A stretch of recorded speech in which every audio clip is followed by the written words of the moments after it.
Mainam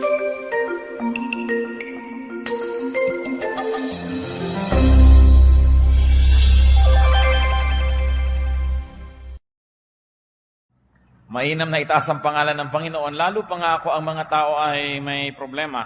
Ang mga problema ay bahagi ng isang buhay na kumpleto at buhay na talagang makulay. James 4:14, why you do not even know what will happen tomorrow. And this kind of uncertainty is one of the realities of life that people have to live with. Na hindi natin alam na napakaayos ng lahat ngayon, biglang naiiba ang timpla ng buhay, nagkakaproblema. So dapat ang tao laging handa when we become down and out. Sabi nga nila, yung pagiging down and out, yung parang pinagtakluban ka ng langit at lupa, hindi ka uso, ikaw ang lagi ang may kasalanan o ikaw itong hindi productive, nangyayari sa buhay ng bawat isa sa atin. At dyan sa mga panahon na yan, nagiging napakahalaga ang pag-unawa natin sa salita ng Diyos at sa mga layunin ng Diyos sa ating buhay. Heavenly Father, thank you for today. Thank you, Lord, for giving us another day of life, for giving extension to this wonderful life that you allow us to live under your leadership. Patawarin mo kami sa mga kasalanan namin, O Diyos. Cleanse us from all our iniquities. Wash us with the blood of Jesus. Enable us to see you, to hold your hand, to hear your voice, to follow you. Palayain mo kami, Panginoon, sa mga kabigatan ng katawan, kabigatan ng isip, kabigatan ng kalooban, at nawa maging sa kabigatan ng Espiritu. At kami ay makasunod sa inyong kagustuhan. Enable us, O God, to hear your voice from among the many noises that struggle and compete for our attention. We like to surrender our hearts to you now. May we be quiet before you, O God. May you speak in power and majesty. Move in our midst and always lift us up. Father, we seek you. We seek you and we came here awaiting your blessing. In the name of Jesus our Lord and Savior we pray. You do not even know what a day may bring forth.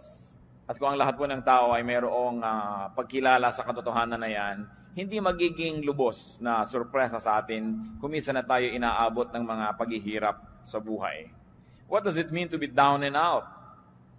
The dictionary gives very simple meanings: to be destitute, to be impoverished, to be weak and incapacitated. At yan po ay nararanasan ng kahit sinong tao. Babae man siya o lalaki, matanda o bata, mayaman o mahirap, makapangyarihan o hindi makapangyarihan, nadaranasan natin yung tayo down and out. Yung parang pinagtakluban ka ng langit at lupa, parang hindi ka uso, wala nang puwang para sa'yo sa buhay na ito. Yung iba po na hindi nakakalampas sa ganyang negative feeling, kuminsan they even kill themselves. Or they become desperate and kill others. At dapat handa tayo sa ganyang mga uri ng panahon. What can we do and what wisdom can we glean from the Bible as to about what we can do when we are down and out? When you are down and out, acknowledge your situation. Accept your situation. Nothing can be changed without facing it first. Dapat tinatanggap. Yun po mga on denial, yun ang mga hindi nakakalutas ng kanilang mga suliranin. Yung ikinukuble nila yung katotohanan at pinipilit nilang ibahin sa kanilang pagkaunawa, yung malinaw naman dapat at kitang-kita nila na may problema. Psalm 42 verse 6, my soul is downcast within me. Isang uri ng pagtanggap ng aking espiritu ay nanlulugo-lugo. Sabi ko noon, ang aking espiritu ay nanghihina. Psalm 38, 6-8, I am bowed down and brought very low. All day long I go about mourning. My back is filled with searing pain. There is no health in my body. I am feeble and utterly crushed. I groan in anguish of heart. Napakalalim po at napakataas ng mga naabot ng emosyon ng Psalms. At kung atin pong nanamnamin yung mga damdamin na nandiyan sa mga tula na ito at mga awit na ito, ay hindi mahirap mag-identify sa mga kalagayan natin kung ito'y dumarating sa ating buhay. Kinikilala niya na sobrang daw akong napayuko, sobrang na ako naging na-humble, sobrang na akong nakuba sa mga problema at sa mga hirap na dinadara. Proverbs 14, 10 and 13, each heart knows its own bitterness. Even in laughter, the heart may ache, and joy may end in grief. Isang malungkot na katotohanan, subalit hindi kailangan sobrang maging malungkot dahil pwede namang maiba ang inuuwian ng ganitong mga kalagayan sa buhay. At ang tangi lang daw na yung may-ari ng puso, yung may katawan, yung may kalooban ng lubos na makakaunawa sa lalim ng kanyang mga kapighatian. Sa mga pait na kanyang dinaranas, walang pwedeng makishare nun. People can only approximate. So huwag po natin sinasabing, I understand. I know. We don't know how people feel. And we don't understand. Kumisan yan ang pinakamadalas at pinakamadali na pagbaliwala sa pamamroblema ng isang tao. Naintindihan ko yan. Lilipas din yan. Mga pananalita na hindi naman talaga nakaka-comfort. Na gusto mong sabihin, hindi mo alam ang sinasabi mo, hindi mo nadaranas ang dinaranas ko, kaya huwag mong baliwalain ang aking nadarama. Kuminsan sa kagustuhan po natin magbigay ng comfort sa kapwa, we end up trivializing their sorrow. Na minamaliit natin yung malaki sa kanila sa panahon na yon. Tanging yun lang daw may-ari ng puso ang nakakaunawa, nakakabatid ng hapdi, ng pait na nadarama nito. At kahit daw sa kabila ng ating mga halakhak, ikaw na may-ari ng puso, nalalaman mo na may lungkot kuminsan kasama yan. Merong mga pangamba. Na kuminsan nagsasaya ka lang, kaya mga tao naglalasing, kuminsan nagpa-party, kuminsan nagwawala, nagkakalat. They're trying very hard to be happy or to appear happy or to sound happy because they know that they are not. Kaya sabi niya, alam niya yan, even in laughter, the heart may ache. Meron talagang nadarama ang isang puso at may mga kabigatan. Baliwala na ito ay itanggi. Dapat tanggapin mo, malungkot ako ngayon. I feel down and out. I don't feel nice. I feel low. I have such low self-esteem. Or I am sad. I feel dejected and rejected and alone. Yung pagkilala po niyan, isang unang hakbang na para tayo makaahon sa ating kinalalagyan. Another thing we do when we are down and out, limit your load. Kahit po mga tulay, makikita natin sa highway, load limit, 15 tons. Sa maliliit na tulay, 10T, nakalagay yun. Ibig sabihin, 10 tons, 10,000 kilos ang kaya lang dalhin ng tulay na yon. Laging may load limit. Kung may dala kayong carry-on baggage, sinusukat-sukat pa yan o lampas ka na sa timbang dahil ito lang ang iyong limit. At ang puso po ng tao may hangganan ng kaya niyang dalhin na pighati. Respect your load limit. Huwag tayong magpaka-superman or superwoman when we are not. Huwag nating pagmukhaing magaan kung hirap na tayo. Kailangan na bawasan ang pinapasan ng tao. Lalo't ang pinapasan ay kasalanan, hindi mo na madala-dala, kailangan magbawas ng mga kasalanan para gumaan-gaan ang ating nararamdaman. Psalm 38 verse 4, my guilt has overwhelmed me like a burden too heavy to bear. Wala na yatang bibigat pa na dalahin kesa sa guilt. Yung inuusig ka ng iyong budhi, napakahirap dalhin yan. At kung nilalasing mo ang iyong sarili, nililibang mo ang iyong sarili para malimutan mo ikay nagigilty, lalo lang yan bumibigat. At kung tayo po ay nasa isang uri ng ginagawa natin na lalong nagpapabigat ng kalagayan, what is important to do is to get out of the game. Kailangan nakikita natin, ano ba yung source ng aking sorrow? Ano yung source ng aking mga pagiging down and out? Kailangan magbawas ako nito. Tanggalin ko ito o tumakas ako mula sa ganitong mga kalagayan. Ecclesiastes 11:10, so then, banish anxiety from your heart and cast off the troubles of your body.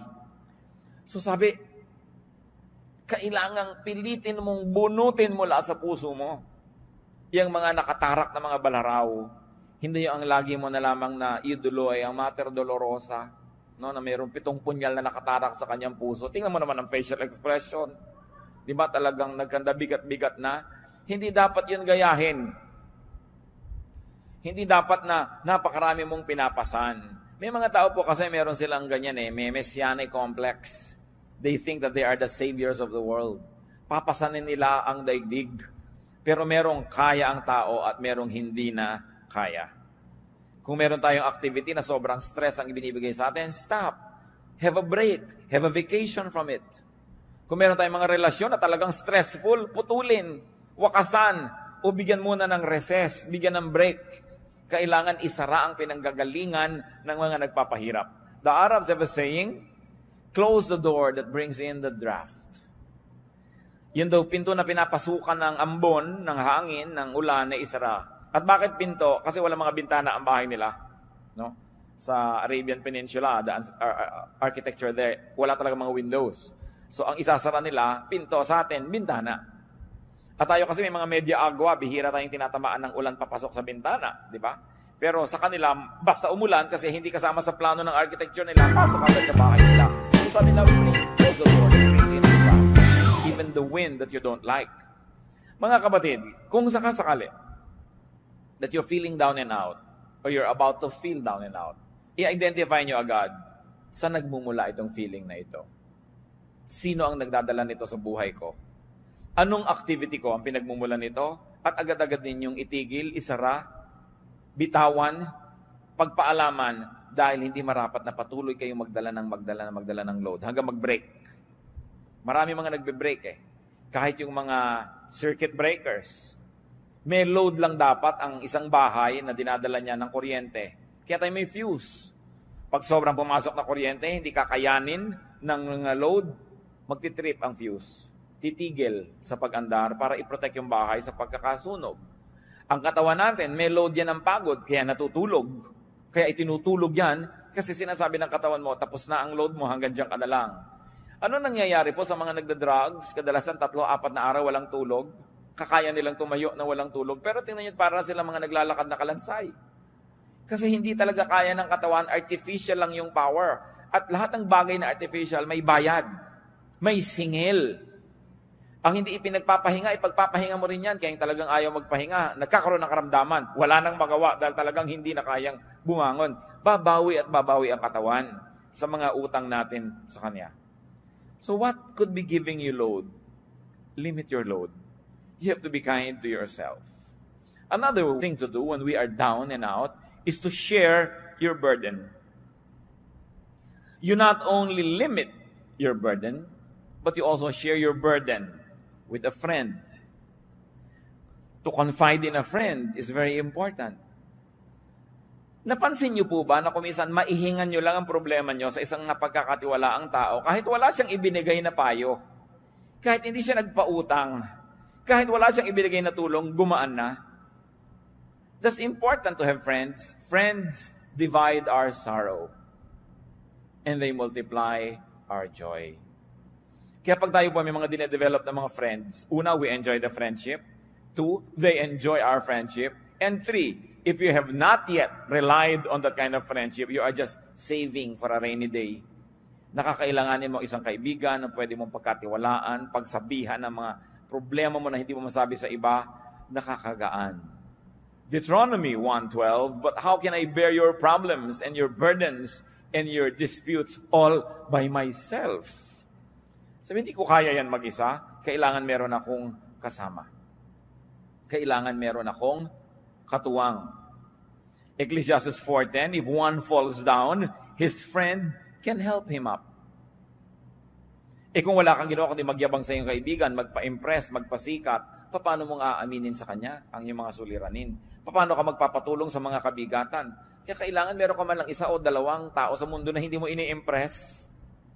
Yung kung ano ka lang yun ang pagkakaibigan ninyo, hindi yung kung ano yung akala niya tungkol sa'yo.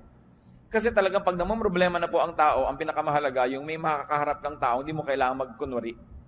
Hindi mo kailangan magbalat kayo. And it is a gift of God to have at least one person like that in your life na maaamin mo ang mga ipinakakalihim-lihim mo sa buhay. At kung minsan, malaman lang niya yun at malaman mong alam niya, napakalaking tulong na sa iyong buhay. Ecclesiastes 4:10, but pity the man who falls and has no one to help him up. Hindi daw ang tunay na kahabag-habag. Friends can be angels, especially in difficult moments. And friendship in the Bible is very precious. Proverbs 17:17, a friend loves at all times, and a brother is born for adversity. Kaya daw may kaibigan, kaya tayo may mga kapatid, para sa mga panahon ng kagipitan. Bagamat dapat ang nagsasabi nun ay yung tumutulong, hindi yung nangangailangan ng tulong. Pag mo sinabing, that's what friends are for. Dapat ang nagsasabi nun, yung tumutulong, hindi yung nangangailangan. That's what friends are for, kailangan tulungan mo ako. Naiiba yung value. Yung ikaw yung tumutulong, ayaw niyang tanggapin. So, that's what friends are for. Nandito ako para katulungan. Ang nagsasabi niyan po yung tumutulong. No? Hindi natin inuobliga ang mga kaibigan natin, that's what friends are for. Therefore, ay mumolestyahin kita. But a friend loves at all times. At kung minsan, Ito po ang pinaghihinanakit ng mga tinatawag nating non-Christians, mga unchurched, mga hindi born again, sa mga kaibigan nila na born again. Na nagkaroon na ng kondisyon ng pakikipagkaibigan. Hindi na kita kaibigan kung idolatros ka. Hindi na kita kaibigan kung ang baptismo ay ganito lang, hindi katulad ng baptism ko. Hindi na kita kaibigan pag ganito ang doctrinal stand mo sa ganyang bagay, sa ganong bagay. Nagkaroon ng patakaran ng pakikipagkaibigan. Samantalang sa Bible mismo sinasabi, a friend loves at all times. At kung nangangailangan po tayo ng modelo, hindi ba sapat pa at lampas-lampas pa ang Panginoong Hesus na modelo? That while we were yet sinners, He loved us. So why can't born-again Christians love people who don't share their convictions? Why can't born-again Christians not love people who don't share their religious color? Nilalagyan natin ng patakaran. Dapat nga, mas kaya mong umibig. Mas kaya mong magmahal dahil meron kang Kristo sa iyong puso. Pero yung iba, kumikitid talaga ang isip. Akala lang ibig sabihin na maging born-again Christian, Bible-based Christian, evangelical Christian, maging judgmental. Na pagka hindi ka nakakaabot sa aking mga pamantayan na pang-religyoso, hindi ako makikipagmabutihan sa iyo. I will treat you like a pagan, like an outsider. Nababaligtad. Dapat ang Kristiyano, mas kaya nating umibig ng walang patakaran. Sapagkat yun ang pag-ibig ni Jesus sa atin. At yun ang pag-ibig na minodelo ni Jesus na dapat tularan ng lahat ng nananalig sa Kanya. Proverbs 27 verse 10, better a neighbor nearby than a brother far away. Aanin mo nga naman ang kapatid mo na talagang mamamatay para sa iyo, pero ang layo. So maraming panahon daw, higit lalong mabuti ang isang kaibigan ng isang kapitbahay na malapit kaysa isang kapatid sa laman na malayo naman. At sabi pa nga ng Proverbs 18:24, there is a friend who sticks closer than a brother. May mga kaibigang higit pa sa kapatid kung magmahal. At yun ang mga kailangan natin Bihirang-bihira na iiwan ka ng kaibigan mo Mas marami pa ngayon iniwan ng asawa kaysa iniwan ng kaibigan.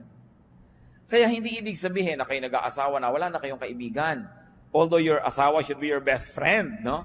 Pero kailangan may kinukultivate ka rin ng ibang friendships. Kasi pag nagka-problema ka ngayon sa asawa mo, kanino ka na ngayon sasandal?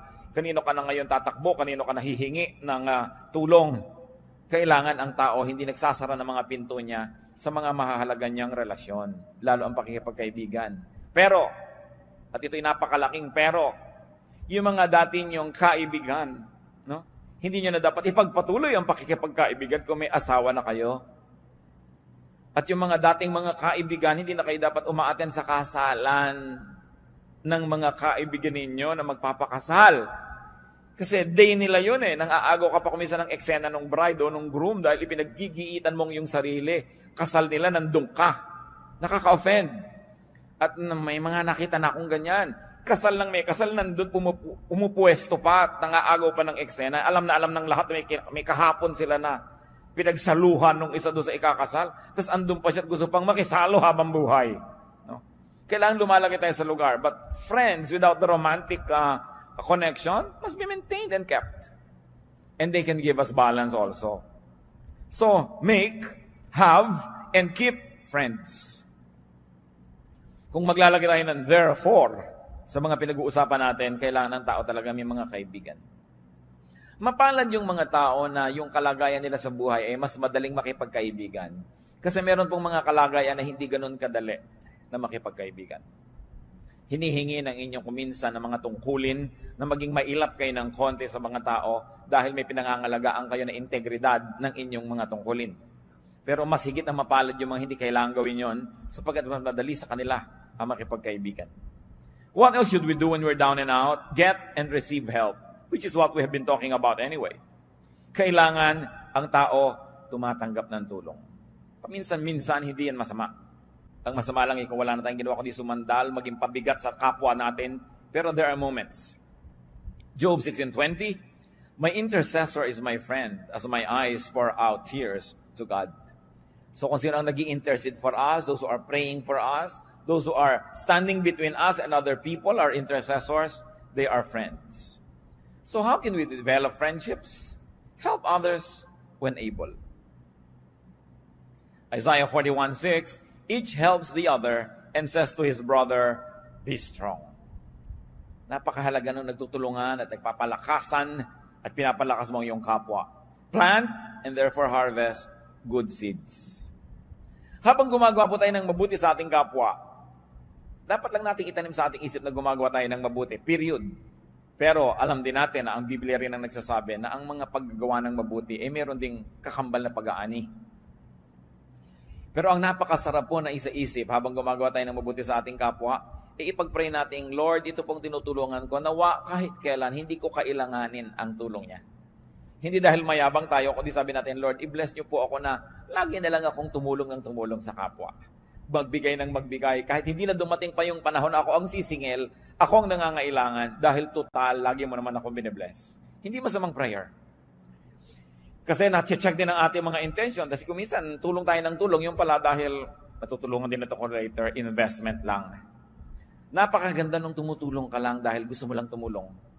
Pero kahit pa nga, hindi ganun kalinis lagi ang iyong kalooban, ang sinasabi sa Bible, pag may itinatanim, may inaani ang tao. So just always consider it. When you're doing good, you're just planting and planting and planting. If you are not able to harvest from the same person, the God of the Bible who says, what you sow you will reap, will see to it that you will reap it from somewhere else, from someone else, basta darating at darating aani ng itinatanim. Kaya napakainam po mga kapatid, na gawing policy natin sa buhay.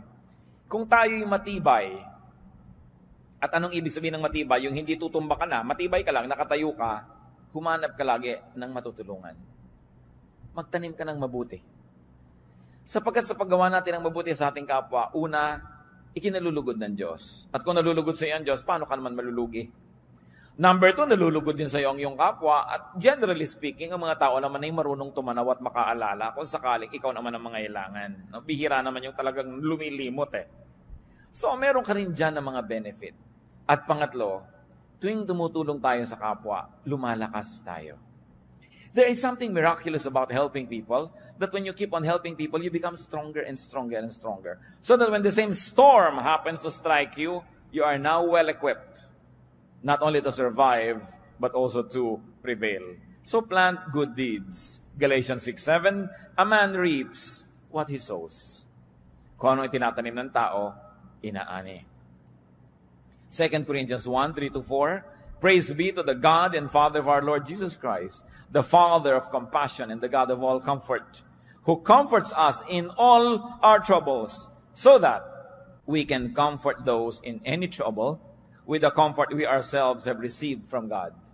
Parang masyadong verbose, pero ang ibig lang sabihin, pag nagko-comfort ka ng iba, pag ikaw naman ang nangailangan, you will also be comforted. Either the people that you have comforted will comfort you back, or other people that you have not comforted will comfort you, or in any of the case, God will cause you to be comforted. Walang pagbibigay ginhawa sa kapwang nagigipit, walang pagbibigay tulong ang hindi sinusuklian ng langit ng gantimpala. What else do we do when we are down and out? Seek God. Madalas, yun lang pala ang dapat gawin kasi nagiging paalala ng kalangitan sa taong nakakalimot yung mga kanyang pagiging down and out. Sometimes feelings of inadequacy and failure, even ill health, danger, are just reminders from God that we are forgetting Him. At ipanalangin natin na hindi na kailangan natin ng mga dramatic reminders from God para lang tayo magbalik loob at maalala siyang muli. Dahil talaga namang 99.99% ang taong nagigipit, nagkakasakit, nagkakaproblema, biglang nagiging makadiyos muli. Biglang-biglang nagiging relihiyoso na naman. Biglang-biglang nagiging madadasalin at gustong ipagdasal din siya ng iba. Biglang nabubuklat uli ang mga inaanay na Biblia. At biglang umaattend uli ng mga religious services na matagal na hindi sinisipot pag ang tao ay sobrang nagigipit. Kaya yung pagiging gipit din po mga kapatid, kung ang nagiging bunga ay nagbabalik loob tayo sa Diyos, yan man ay pagpapala. Pero ipanalangin natin, huwag na tayong dumating sa ganon, na talagang inilugmo ka, pinaluhod, binugbog para lang duguan kang bumalik sa paanan ng Diyos. Dahil talaga ang tao, pagka wala nang maipagyabang, yun na lang ang huling gagawin magbalik loob. Humingi ng tawad at humingi ng tawad. Napakasarap yun. Ang ganda-ganda ng buhay mo, ang inahawakan sa labing-labing mo pa sa Diyos. Yung hindi ka na kailangan magkaroon ng panganib at hirap para lang umamit sa Diyos. So pag down and out po tayo, isa rin dapat natin isipin,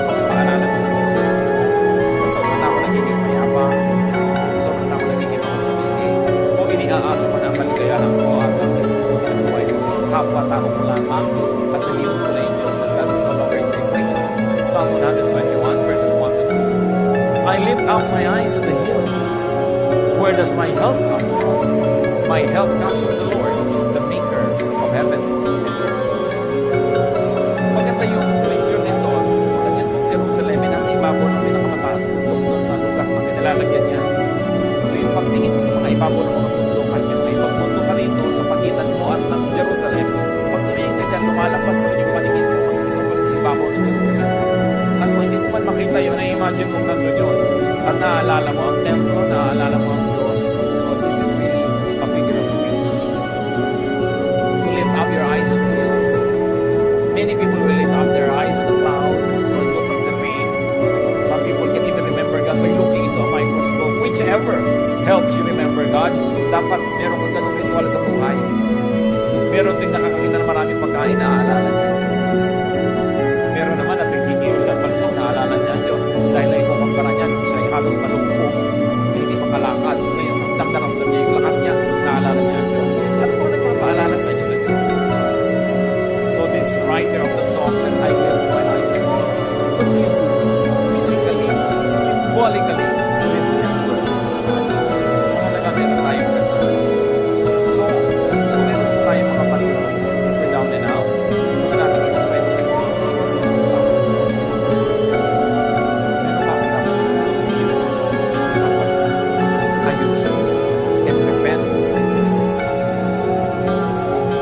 Repentance lang palang kailangan. Pagbabalik loob lang sa Diyos, tapos bumalik na uli ang kanyang kalusugan, uli ang kanyang kasiyahan. At kung hindi man bumalik yung kalusugan, hindi man bumalik yung kasiyahan o kayamanan, yung nagbalik loob ka sa Diyos, by itself is a prize.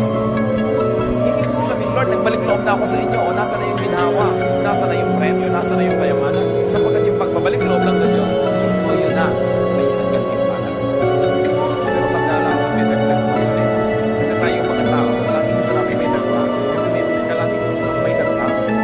So, pinadagdagan ng Diyos na nagbalik loob ka na by itself is a blessing. May mga kasama pa yan. Sige, nagkakaroon tayo sa kanyang buhay. Nakakakita ka ng mga nasusukat, nararamdaman ng mga pagkuho na ang Diyos ay nagtutulog. Ano ang nangyayari sa isang tao? Alam na alam niya may kasalanan siya, meron siyang mali. Nagkakandagan ganyan na yung buhay niya dahil sa kasalanan niya pag nagbabaangangan mo siya. Ano nangyayari? Psalm 32 verses 3 to 5. When I kept silent, my bones wasted away through my groaning all day long. For day and night your hand was heavy upon me. My strength was sapped as in the heat of summer. Then I acknowledged my sin to you and did not cover up my iniquity. I said, I will confess my transgressions to the Lord, and you forgave the guilt of my sin. Napakagandang patotoo ito. Inaawit-awit ng mga henerasyon ng mga mananampalataya. Sabi nung nagmaang-maangan ako, nung ikinubli kong aking mga kasalanan, itinago at pinagmukha kong hindi ito kasalanan, sabi, pati ang aking mga buto ay halos mga bulok ng hina. At yun po nagkakaroon ng mga sakit sa buto, ang makakapagpatotoo sa atin kung gaano kasakit ang sakit sa buto. Many of us have no idea kung gaano kasakit ang sakit sa buto. Sabi niya, my bones wasted away through my groaning all day long. At bakit daw? Dahil gabit araw, dinadaganan ako ng inyong kamay. Ano mangyayari sa isang taong dinadaganan ng kamay ng Diyos? Yun lang talikuran ka ng Diyos, napakalaki ng hirap yan. Yun lang hindi dinggin ang iyong mga panalangin, yung pangdaganan ka ng kamay ng Diyos. Wala kang susulingan. Hindi ko alam kung naranasan niyo ng madaganan, matulog kayo na mayroong isang kabambigas na nakadagan sa inyo. No? Isang kabambigas lang ngayon. Gaano kabigat ang Diyos? Kung tutuusin. So sabi, habang ikinakaila ko yung kasalanan ko, habang nagmamatigas ako, habang pinagpipilitan ko yung akin, at ayaw kong sundin ang yung kalooban, yan ang nangyari sa akin. Dinaganan ako, pinisa, pinipi, no? ng inyong kamay. Subalit, sabi niya, nung aminin ko ang kasalanan ko, at di ko na pinagtakpan pa ang aking sarili, Tinanggap ko ang aking pagkakamali at hiningi ng tawad. Sabi ganon, nung ako'y humingi ng tawad at nagbalik loob, pinatawad mo ako agad. At inalis mo ang bigat na nakadagan sa akin. You took away the guilt of my sin. Yun ang bigat eh. Napakabigat. Bakit yung bigat ng loob, no? Hindi mo naman matimbang. Kahit sumakay ka sa timbangan, ang bigat ng loob mo, hindi naman nakukuha ng timbangan yung bigat eh. Pero alam mong napakabigat. At alam mo na kung ang gaan ang kalooban mo na halos magsayaw ka palaka dahil ang gaan. So ang sinasabi dito mga kapatid, bakit naman natin pinapatagal yung bigat? Lalo't kung alam naman natin ang pinagmumulan ni kasalanan. Lalo't kung alam natin ang pinagmumulan ni isang negative attitude, isang maling pananaw, ba't hindi na lang isuko yan? Total, susuko ka rin dahil hindi ka naman mananalo, Diyos yun eh. Pinapatagal mo lamang ang pahirap sa sarili. Sabi, isuko yan. When I confess my transgressions, you forgave the guilt of my sins. Hindi nga hininga ng bayad eh. Confession lang. Aminin mo lang at magbalik loob ka. So what do we do when we are down and out and we have found out that it's because of our personal sin? Seek and receive restoration. Kailangan ibalik ang ligaya ng buhay, gaan ng puso, saya ng ating espiritu. Psalm 51:12, dalangin ng isang taong nalayo ang loob sa Diyos, restore to me the joy of your salvation and grant me a willing spirit to sustain me. Ibalik mo sa akin ang ligaya ng kaligtasan. Kasi nawala ang saya. Pwedeng mangyari yan sa isang taong nakaranasan ng kaligtasan ng Diyos. Yung magkagiba-giba pa yung puso, magkalungkot-lungkot pa. Pero yan ay bunga ng napakatagal, sunod-sunod at buong tigas ng ulong pagsuway sa kalooban ng Diyos. That is when we are down and out. What about when others are? What do we do when others are down and out? When people are down and out, be compassionate. That's the first rule ever. Maging mahabagin. Colossians 3:12, as God's chosen people, clothe yourselves with compassion, kindness, humility, gentleness, and patience. Be compassionate with people. Hindi yan panahon para manisi. Hindi yan panahon para magpasikat. Nakita mo, tama ako. Kailangan ko ang tao down and out. We become kind. Nararamdaman lang ng tao na kailangan siyang maging mabait at mabuti. Kung naranasan na niya sa kanyang buhay na mga ilangan ng bait at buti ng kapwa. Kung naranasan niyo na pong makorner, wala kang kapiyok-piyok dahil corner na corner ka, ang tanging kailangan mo, kabaitan. Yung down na down ka, wala ka talagang maipagmalaki ni ano, ang tanging kailangan mo lang sa tao, kabaitan. Pag wala kang maibigay na excuse, dahil talagang obvious na obvious ang kamalian mo, anong kailangan mo? Kabaitan. Pero tayo po mga tao kadalasan, pag nakakita ng kahinaan, sinasamantala yon. O ano, gaganunin mo pa ngayon. Eto ka ngayon, lalapit-lapit ka sa akin. Ganyan ka pa. Hindi po ganyan na klaseng trato ang kailangan ng taong nagigipit. Kasi the heart knows its own sorrow. At napakabuti siguro, bagamat hindi ko idinadalangin na maranasan natin, pero maranasan din natin yung magipit, maging sobrang kawawa, para malaman mo na kailangan mo rin maging mabait. Para ma-realize mo ang halaga ng kabaitan. Kaya nakakalungkot ang isang taong tumatanda na kakaedad, masungit pa rin.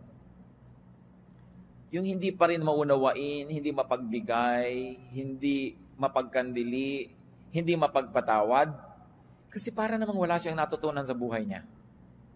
Para namang di niya naranasan ang mga hirap sa buhay. But Satan can always deceive us because bitter experiences can make us better. But bitter experiences can also make you bitter. Pipiliin mo lang, will I be bitter? Will I be better? Sa mga nararanasan kong hirap sa buhay, anong gagawin kong policy sa mga taong dumaranas ng ganodong hirap? And the true test of spirituality is in being kind. At yan po ay isang basic value ng kahit anong major religion sa mundo. To be kind to the weak. At yan ay pinerfect ni Jesus ang example. No? The woman caught in adultery. Meron pa bang higit na malaking kahihiyan kesa sa isang babaeng mahuli sa akto ng paggawa ng isang bagay na inuuri at sinusukat ng kanyang lipunan na pinakamasamang magagawa ng isang babae? Nahuli sa akto, kinaladkad ng mga tao sa lansangan, walang kapiyok-piyok dahil caught in the act. Pero ang sabi ng Panginoon, o kung sinong walang kasalanan, di maunang bumato. Di ba musika sa tenga ng babae yun? Subukan ko niyo kung kayo yung babatuhin. Kung hindi musika sa inyo yung sabihin ng tao na, tinanong anong gagawin namin sa kanya? Inilagay sa kamay ni Jesus ang mangyayari doon sa babae Alam niyo, madalas nasa kamay natin ang mangyayari sa ating kapwa. Kumisan kuya kayo ng isang pamilya, kayo tong breadwinner, may nagkamali, kumisan nasa kamay ninyo kung ano mangyayari sa kanya. Kasi yung opinyon, papakinggan ng iba Kumisan kayo yung tatay, kayo yung nanay, anong gagawin niyo sa isang taong ganun? Pinakita sa atin Jesus ang dapat gawin. Sabi niyo, yung mauna na yung walang pagkakamali. Kaya dahil doon, walang naglakas loob bumato. Kailan nyo ibinibigay yon? Kailan natin kakailanganin yon? Remember, what you sow is what you reap. Napakahalaga na iniisip niya. Kaya ang ating beginning na verse you don't know what a day may bring forth. Be kind, because you don't know when you might be the recipient of the same kindness. So when people are down and out, be compassionate to them, communicate with them. Ang isang napakahirap na mangyari sa isang tao pag siya down and out ay yung ma-isolate. Yung nag-iisip siya, hindi kaya ako tinatanggap ng mga tao, ipinupuwera nila kaya ako sa kanilang buhay. Communicate with them. Yung mga talunan, communicate with them. Kasi iniisip nila, meron pa kayang tatawag sa akin, may magte-text pa, natalo ako sa eleksyon, natalo ako sa contest, natalo ako sa kahit ano pa man. Dahil siyempre maraming kung bumabati sa nanalo, doon sa natalo. Meron pa bang bumabati dyan? Communicate. And when we communicate, we're saying, I'm here, I'm available, I am willing to help. Galatians 6:2, carry each other's burdens, and in this way you fulfill the law of Christ. So be kind-hearted, be gentle. Ephesians 4:2, be completely humble and gentle, be patient, bearing with one another in love. Maging mapagpatawad, mapagpaumanhin, at pairalin ang pag-ibig. Another thing we do when people are down and out, be reachable. Be available to help. Job 6:14, a despairing man should have the devotion of his friends, even though he forsakes the fear of the Almighty. Nakita niyo sinasabi ni Job? Kahit pa hindi ako matakot kayo sa Diyos, kahit magreklamo ako sa Diyos, kahit hindi ako maging maka-Diyos, kahit ano pa pagsasabihin ko dito, kaibigan ko kayo, dapat bigyan niyo ako ng inyong katapatan, ng inyong debosyon. Nakita niyo yung sabi niya, a despairing man should have the devotion of his friends, even though he forsakes the fear of the Almighty. At dito, bumabagsak yung maraming mga Christians. Pagka meron nagkaroon ng despair, sasabihin na agad, kasalanan mo yan. Dapat talaga mangyari sa iyo yan. No? Yung iniisip natin, dahil ang tao may kasalanan, dapat mangyari sa kanya yon. That's already the position of a judge. At ang sabi sa atin, judge not. Ang inuutos lang sa atin, merong nangangailangan ng tulong-tulungan mo without passing judgment. Let God be the judge. Total, God naman talaga ang may alam ng lahat. Siya ang nakakaunawa ng lahat, so hayaan natin yung paghuhusga sa Kanya. Ang gawin natin, yung inuutos sa atin, to be compassionate. And when people are down and out, do not preach. It's not the time to preach. Do not moralize or judge or persecute. Kailan po tayo dapat nagpipreach? Before a disaster. Before people commit a mistake. Tinuturuan natin, binibigyan natin ng mga paalala, ng mga example, encouragement. Pero oras na sila yung nagkamalit na dapana, ang susunod na gagawin na natin is compassion, kindness, love, support, para makarecover ang tao. Hindi preaching. Sabi sa Ecclesiastes, there's a time for everything and a time for every activity under heaven. So there's also a correct time for preaching. Dahil kung yung tao down and out, hindi nakikinig yun. Preach ka ng preach. Nakikita niya gumagalaw yung bibig mo pero wala yan nadidinig. Kasi ang laman ng puso niya, yung kanyang pighati. Job 6:24-26, teach me and I will be quiet. Show me where I have been wrong. How painful are honest words. But what do your arguments prove? Do you mean to correct what I say and treat the words of a despairing man as wind? Ano pa yung context nitong si Job? Nung siya ay dinapuan ng kotak-kotakot na dilubyo sa buhay, bagamat alam natin siya ay mabuting tao sapagkat siya dumaan sa pagsubok. May 3 siyang matatalik na kaibigan na naglakbay ng malayo para makiramay sa kanya. At napakaraming araw at gabi ang lumipas na umupo lang sila doon kasama ni Job, walang kakibo-kibo, nakikiisa sa kanyang pighati. Subalit, matapos ang ilang araw, nagsimula na silang magsalita, isa-isa, walang humpay, taking turns. At isa lang ang sinasabi nila kay Job. Nagkaganyan ka, siguradong may kasalanan ka, aminin mo na. Yun lang ang sinabi nila, pagkahaba-habang poetry, basahin mo, ang daming mga stanzas, pero yun lang, hindi pwedeng magkaganyan ka kung righteous ka. Siguradong may mali ka. Anong malay nila? Alam na alam natin because the Bible writers tell us that Job went through a trial. Anong malay mo kung isang tao very righteous pala and going through a trial?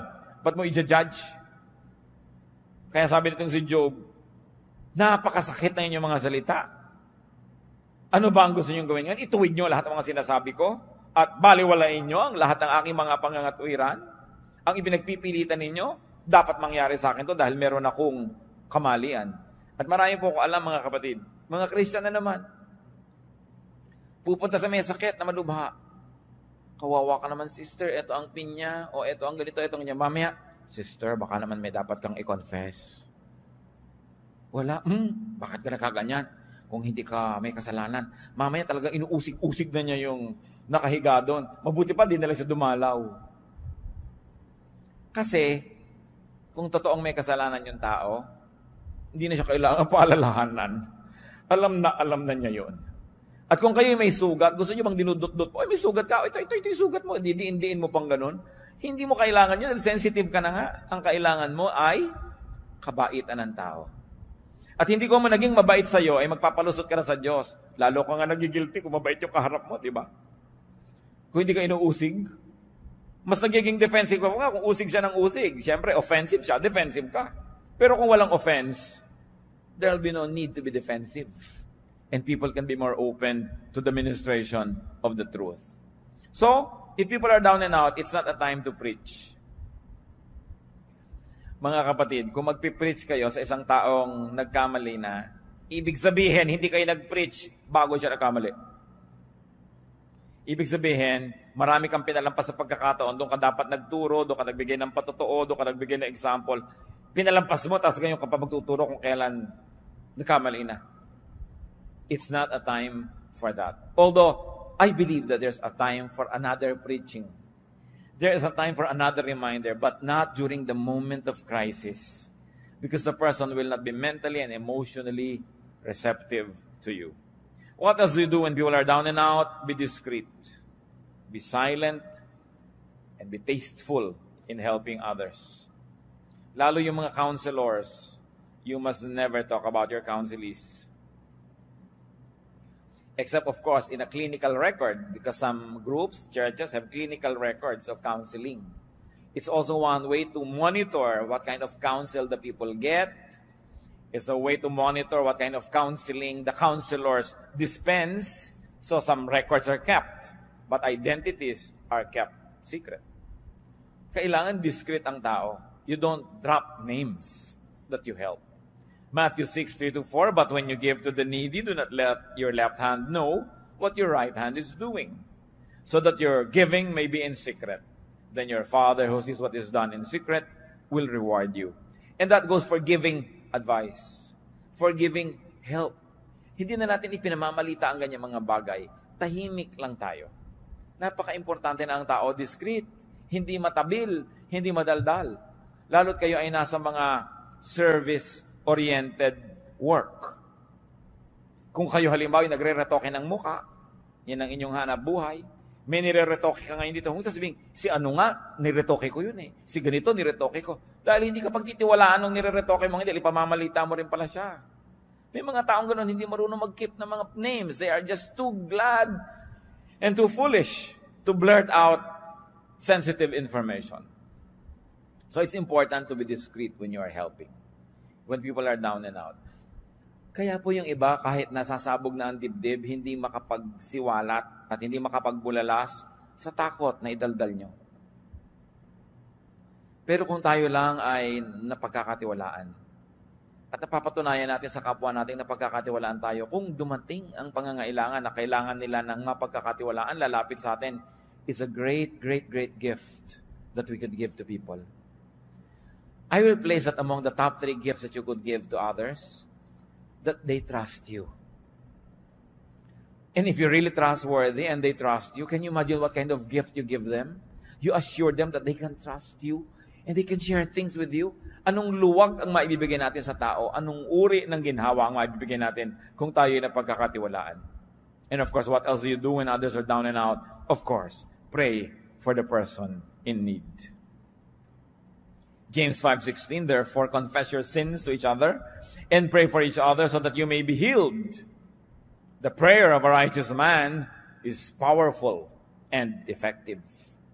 So ipanalangin ang mga tao who are down and out. Avoid talking about them. Napakadaling matukso na pag-usapan ang mga hirap at ang mga crisis ng kapwa. Pero dapat ipanalangin kaysa pag-usapan. Helping and being helped are parts of life.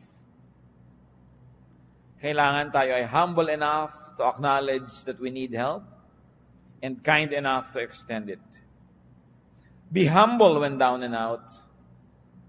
Yung iba naman down and out na mayabang pa. Hindi tuloy-tulungan ng kapwa. Gusto pa ng kapwa tuloy makita, lalo pa siya magkabuwal-buwal para maging humble. So be humble when down and out. Be humble when not down and out. In fact, be humble when strong. Because you don't know what a day may bring forth. Life is a mist. Life situation can change in an instant. Proverbs 27:1, do not boast about tomorrow, for you do not know what a day may bring forth. Ano ang magandang pamantayan kung paano tayo makikitungo sa mga down and out? Simple lang mga kapatid, kung paano nyo kayo gustong pakitunguhan kung kayo ang down and out. Ganun lang. Paano nyo itatrato yung mga anak ng kapwa nyo na nagkamali? Simple. Paano nyo gustong itrato ng ibang anak nyo? Kung yung anak nyo ang nagkamali. Paano nyo itatrato yung mga nadapa? Simple. Kung paano nyo gustong maitrato kung kayo yung madapa. Be kind and gentle. Be ready to help and be willing to be helped. Aming Diyos, salamat sapagkat kayo yung Diyos na nagtuturo ng mga maraming mga practical na bagay sa buhay.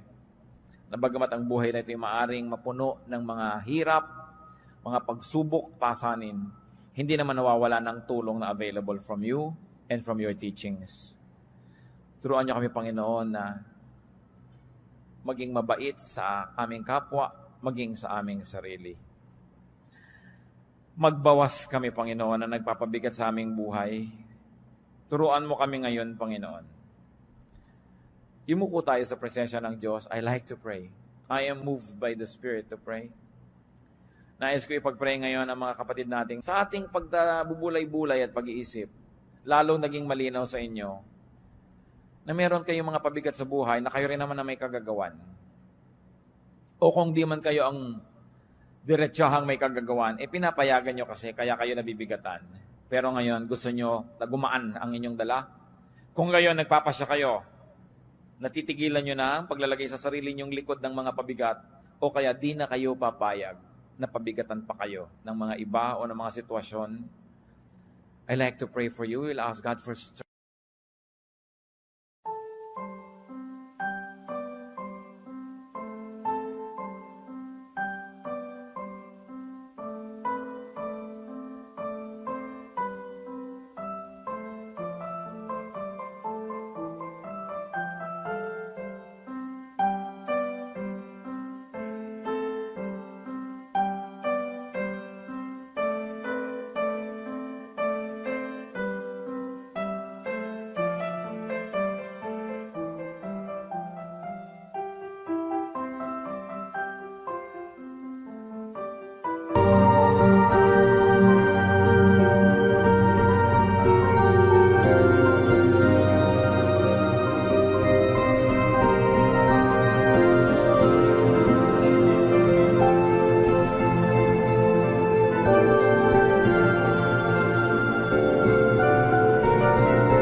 mawala ang mabigat nito. We want to make a commitment to ask for strength.